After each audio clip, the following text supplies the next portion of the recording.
Lame argument against reparations. Talking about slavery is keeping racism alive or perpetuating the victim mentality. No.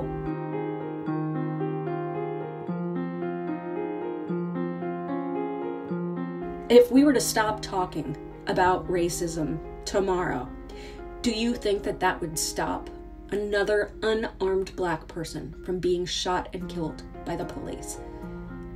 Do you think not talking about racism would change the fact that black women are more likely to die during childbirth? We're out of excuses as a country, so please stop making them. We built this country on the backs of black and brown people, and we still haven't really done anything to say, Slavery is closer to us than we realize. The last antebellum era, continuously operating plantation from before the Civil War started to well after, was shut down on the eve of World War II because of a complaint to the NAACP and ultimately the U.S. Department of Justice received in the late 1930s. That's right. The institution of slavery in America continued well into the 20th century. So we need to have some truth telling, and we need to have repair, truth, and reconciliation. The reason we are still haunted by the legacy of slavery is because our leaders refuse to address it in a meaningful way.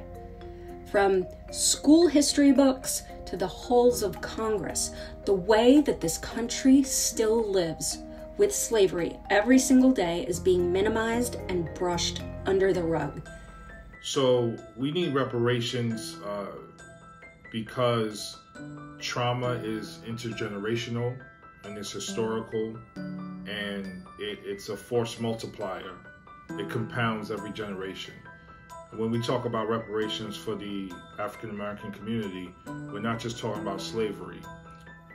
Because if things ended with slavery and everything went to equality right after that, we wouldn't be having this conversation so many years later. But we're talking about slavery, followed by the black laws, followed by Jim Crow, followed by housing discrimination, mass incarceration, drugs being brought into our communities, the war on drugs, underfunded schools.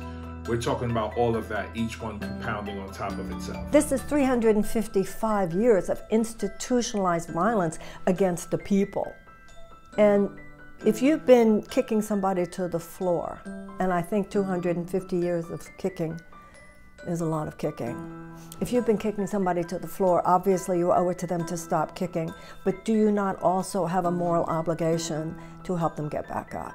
See, it may be complicated, but memorials and apologies, they only go so far in righting the wrongs and the injustices and the continued disparities. If you're somebody who thinks this is going to be an attack or take something away from you, I want to remind you that when we all succeed, we all succeed.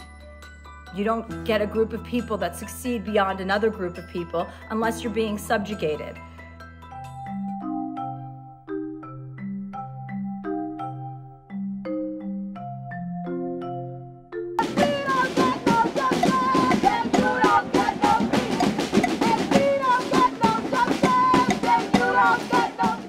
There is progress in the fight for reparations over the past 2 years. I mean, there is real movement. There is a light at the end of the tunnel. And we have to believe in the possibility of reparations becoming a reality for ourselves, for our children, and for generations to come, for our ancestors. Failure to atone for the pain that white supremacy has caused and is still causing creates space for those violent white supremacist ideologies to foster and grow. White supremacist extremism is on the rise, and refusing to talk about its root, slavery, will not solve anything. Silence is not an option, and it's certainly not a cure. If President Biden and Congress are serious about moving the country forward, then they have to get serious about federal action on reparations. There is nothing more divisive than racism and the inequities caused by chattel slavery in the United States of America, action must be taken to create an America as good as its promise. So this is the time. This is the moment. And you want to be part of this. Be part of this moment.